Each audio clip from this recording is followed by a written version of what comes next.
Hi, today we're going to start talking about what I call measurable chemical quantities. Up until now, we have been talking about things like atoms, which are so tiny that we can't see them. The mass of those atoms is really tiny, right? If you remember, the mass of protons is like 10 to the minus 27th kilograms. Like, how in the world are we going to measure that? To understand the concept behind how we go ahead and measure how many atoms and whatever there are, I want to talk about baking. So if you think about making something like chocolate chip cookies, and you think about what you put in there, you could just say, okay, I need eggs, butter, chocolate chips, etc. But now I want you to think about how much you need of each of these ingredients. How many eggs? Probably one, maybe two, depending on your recipe. How much butter? Maybe one stick, half a cup. How many chocolate chips? How many of you actually count out those chocolate chips as you add them to the cookies?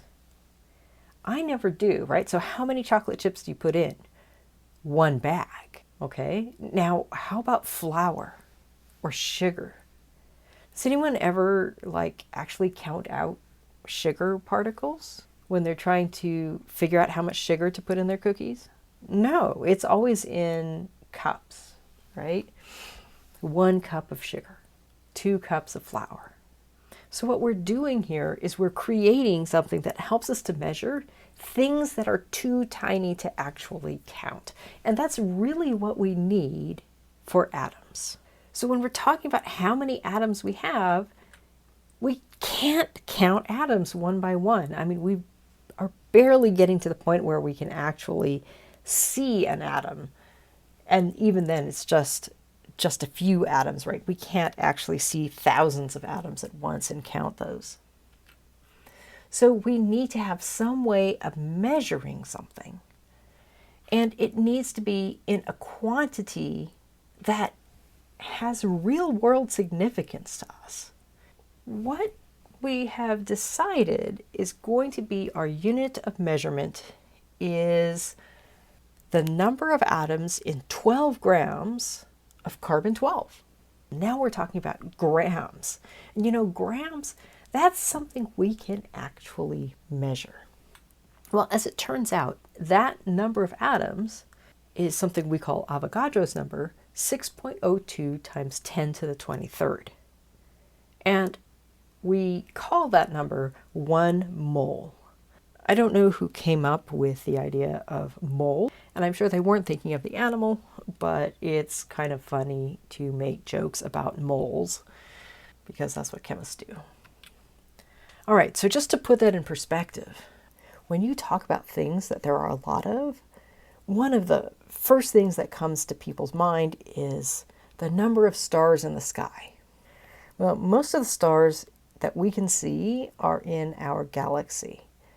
1 mole is 6.022 times 10 to the 23rd. The number of stars in our galaxy is about 100 billion, 10 to the 14th. So a mole is more than the number of stars in our galaxy. Now, there are 10 to the 15th, 10 trillion galaxies in the universe. So if each of those galaxies has the same number of stars as the Milky Way, that would be about 1 million moles of stars in the universe.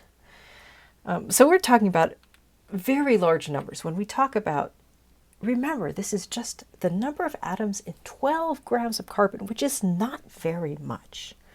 It's more than the number of stars in our galaxy.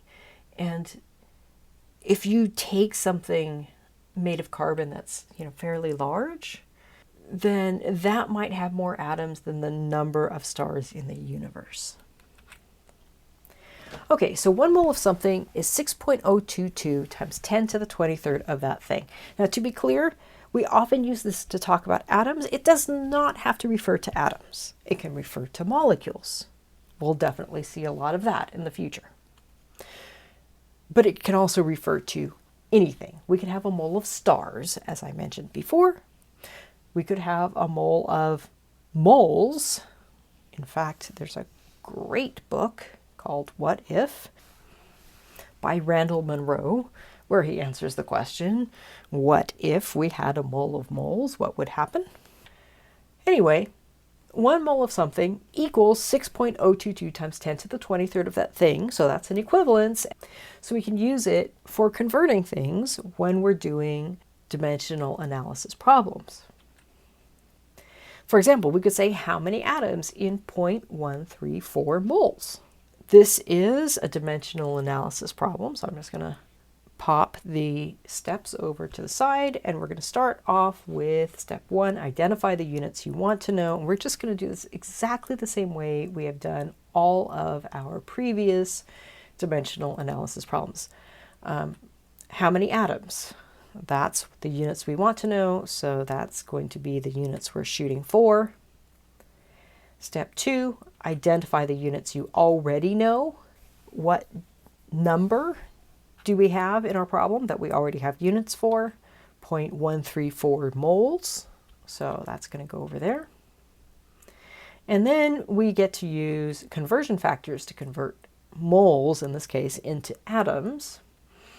And our conversion factor is going to be 1 mole of something, in this case atoms, equals 6.022 times 10 to the 23rd of that thing. So that's our conversion factor. What goes on bottom, what goes on top? Well, we're trying to convert away moles, so that tells us moles should go on bottom. So there's your conversion factor. Run that through your calculator, and this is what you get. Okay, finally, we're going to double check our units. The moles convert away. That leaves us with atoms. So that is indeed the units that we have in our answer. So we're perfect. Different sort of dimensional analysis problem using the same conversion factor. How many moles do you have if you have 2.73 times 10 to the 19th atoms? So here are the steps. The units we want to know, well, we see how many moles. So that's what we're shooting for over here. And then the units we already know, well, there's a number associated with atoms, so 2.73 times 10 to the 19th atoms. Now we use our conversion factor. And this time we're trying to convert away atoms as a unit, so the atoms are going to go on the bottom. So that's the inverse of the conversion factor that we used last time. Let's multiply that through, and we get a very small fraction of a mole. And again, we can double check our units. The atoms convert away. That leaves us with moles, which correspond to the units in our answer. So that's perfect. Moles are definitely easier numbers to work with than atoms because there's usually a much smaller number of moles than atoms. But I have never seen a moleometer. Like, you can't actually put something on a balance or whatever and have it tell you, oh, this is 2.56 moles of whatever. So what we need is something else, and that something is what I'm going to call the molar mass. Molar mass is the mass of 1 mole of a substance. The units on your molar mass are going to be grams per mole, and different people call this different things. Sometimes people call it molecular mass, and that is appropriate when you are talking about a mole of molecules. But remember, a mole can be a mole of anything, not just molecules. So I like to use the generic term molar mass. The other thing I want to point out, this is kind of an antiquated term, but formula weight. And the place you see formula weight a lot is on labels of chemical bottles. One thing that you need to know that you're going to use time and time again is the molar mass as a conversion factor. First of all, where do you get the molar mass of an element? Well, you actually get it on the periodic table. So remember, I told you before that number down at the bottom is the atomic weight. That's also the molar mass. The units on atomic weight are Daltons or unified atomic mass units. That's for 1 atom. The units on molar mass are grams, and that's the mass of 1 mole. And the convenient thing is they're exactly the same number. And that's why you don't see units listed on the periodic table, because there are two possibilities depending on whether you're talking about single atoms or large quantities of atoms. So let's talk about using molar mass as a conversion factor. A lot of people don't understand this because they always see molar mass written as something like 12.011 grams per mole. But let's talk about what that means. If you take exactly 1 mole of carbon, you weigh it on a balance, the balance will read 12.011 grams. Think about it another way. If you have a bottle of pure carbon and you're gradually scooping it out onto a balance, on some weighing paper, and you weighed out exactly 12.011 grams of carbon, you would have 1 mole, right? So 12.011 grams and 1 mole of carbon are equal to each other. They're equivalent. 1 mole of carbon equals 12.011 grams of carbon. And anytime you have that equivalence, you can make it into a conversion factor. So let's do a problem like this. And again, this is a dimensional analysis problem. So we're going to use our same 4 steps. Identify the units you want to know. How many moles of copper? Okay, how many moles? That's how the units we want to know. We want to know how many moles of copper. Identify the units you already know. Well, here's the number, 10.38 grams. And specifically, it's 10.38 grams of copper. I'm very keen on putting what you have grams of or moles of and actually writing that. And you'll see why in a couple of weeks when we get to stoichiometry. Okay, so now we're going to use conversion factors, right? And what is our conversion factor going to be? We need to convert grams into moles. Anytime you need to convert grams into moles or moles into grams, we're going to use the molar mass.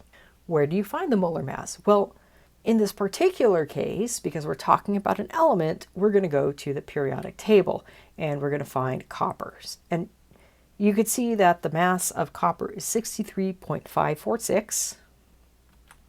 So 1 mole of copper is going to be 63.546 grams of copper. And so we need to make a conversion factor out of that. And let's see, which do we put on top? Which do we put on bottom? Well, we're trying to convert away grams of copper. So that's going to go on the bottom. There's our conversion factor. Multiply that out and we get 0.1633 moles of copper.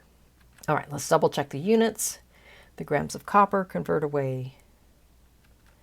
Then we just have moles of copper, which is the unit that we have in our answer, so we're good. So when we talk about moles, basically we're taking something that we want to measure, a number of atoms, and converting it into something we can measure, mass. Mass is one of those things that it's super easy to measure, and therefore we end up using mass a lot in chemistry. But as you will see, mass is not everything. And so understanding the concept of moles and the concept of mass of those moles helps us solve a lot of problems in chemistry. I hope this was helpful, and I look forward to seeing you again soon.